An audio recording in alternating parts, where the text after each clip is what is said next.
I'm just going to call it. Carlos, what are we drinking today? So we are drinking Vernaccia di San Gimignano. So that is the Vernaccia is the grape variety. San Gimignano is the region. In this case, DOCG in Italy. So not Chianti. My apologies. In Tuscany, where Chianti is from as well. Yeah, and the producer is Abbazia Monte Oliveto. Interesting. So Which you've never heard of before. That's right. 2021. We have not tasted these wines before. I have tasted Vernaccia di San Gimignano before.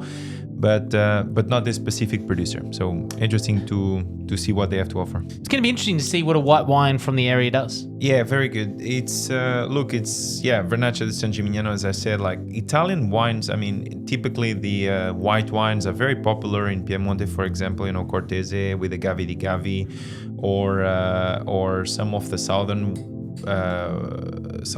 counterparts as well. Could be quite good. In Sicilia, for example, there's some good whites. And across the country, they produce white and red as much, to be honest. Interested to try this wine?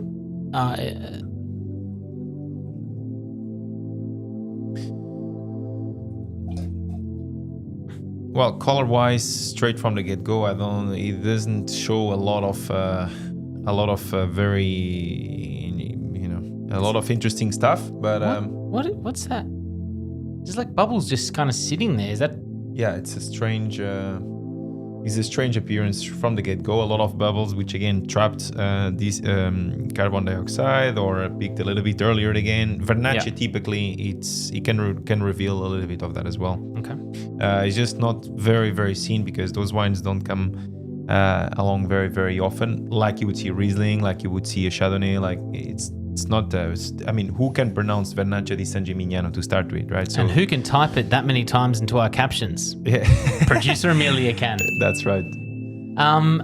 So it feels like there is some little residue, other than the thanks for the Vernaccia shower.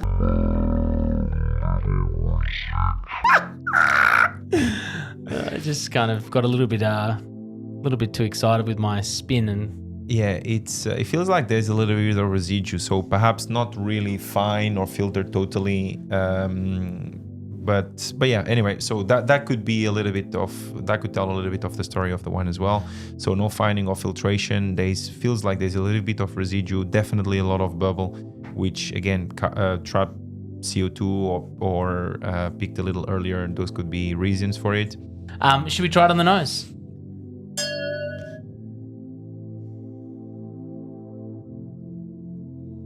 All right. Nose. It's almost a little bit green olive note, which is nothing like we've tried before. You took the words right out of my mouth. Yeah, you want to say that? Of course. Yeah. No, fair enough. I think green olives. Wow, it's like a tapenade. Yeah. Tapenade is like black olive. It is. Yeah. As soon as I said it, I was like, "You sound like an idiot." Yeah, green olive, almost like a martini. Green olive. It smells like a martini. Gin. Oh. Gin. Do you have it shaken, not stirred, or stirred? It can be shaken. You prefer steak or shaken? Let's do a Vespa. But no, I mean I think it's a little bit hidden, a little bit of ripe yellow apple. I mean, again, a lot of those wines will have very, very similar flavors. If there's no oak imparted, if there's no really tertiary aromas from development, they can be a little bit similar in style. No oak aging, stainless steel.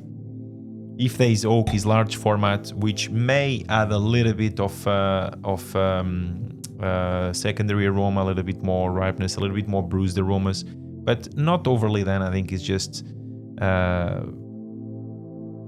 lot of tree fruit on the palate. Again, a little pear, a little apple. And then what I get the most, yes, is that briny green olive note, which would make sense when you think about the region. There would be it's a lot of olive trees around, and very much a Mediterranean climate as well. So yeah, nothing. I don't think there's anything over jumping on the glass at this stage. Trying to think of more aromas, but really can't pick anything super distinctive here, other than the green olive. or briny or something like this. I have a feeling, just based off the sort of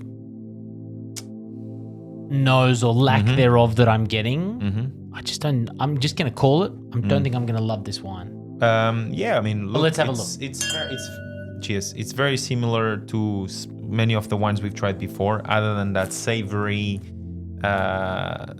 notes of olive that I pick more here than in anything else we've tried. But a little bit of white flower as well, yeast. That's really it. I'm trying to go beyond the obvious, but.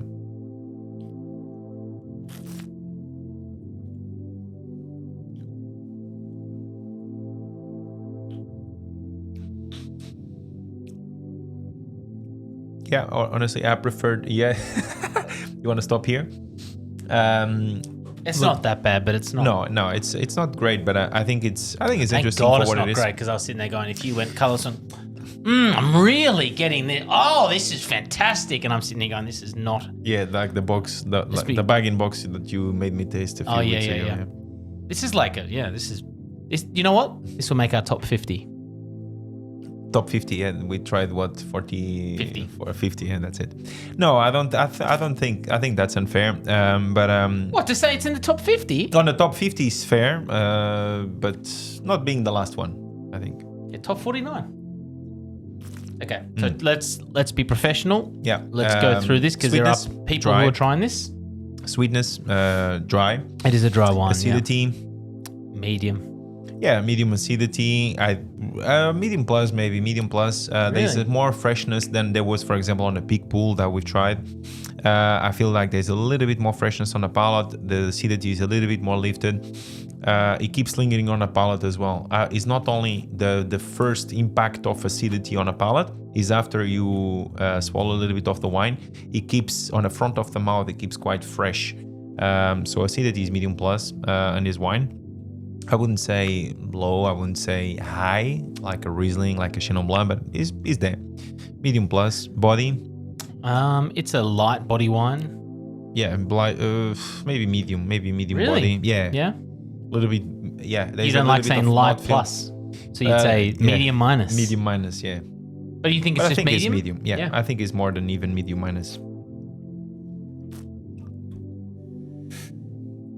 You see, alcohol for me in this wine is more integrated into the wine, is more balanced into the wine than what wine did we try? The Big Pool, for example, which felt very warming on the back of the throat. This one feels much more integrated. It's a much more pleasant wine overall. A little bit of, again, that green olive on the palate once again. A little bit brine. It does remind me of a martini. Not overly complex in this case. No evidence of oak. Stainless steel, a little bit of maybe lee steering as well, a little bit of mouth coating, but nothing overly done. I think is a food wine. It's not. I would want to see this with matching again food. Yep. Rather than only plain packet of Smith's crinkle cut chips. If you say so, Angus. Well, once again, it's like when you do these food pairings, like it's like you're mixing a bottle of wine that's a budget bottle of wine with delicious. But I didn't even say anything this time. I didn't get there. But okay. You would have said duck, pigeon, magpie, Sasquatch, or whatever that thing is. Spatchcock. No, we could go for a lobster. No, joking. We could go for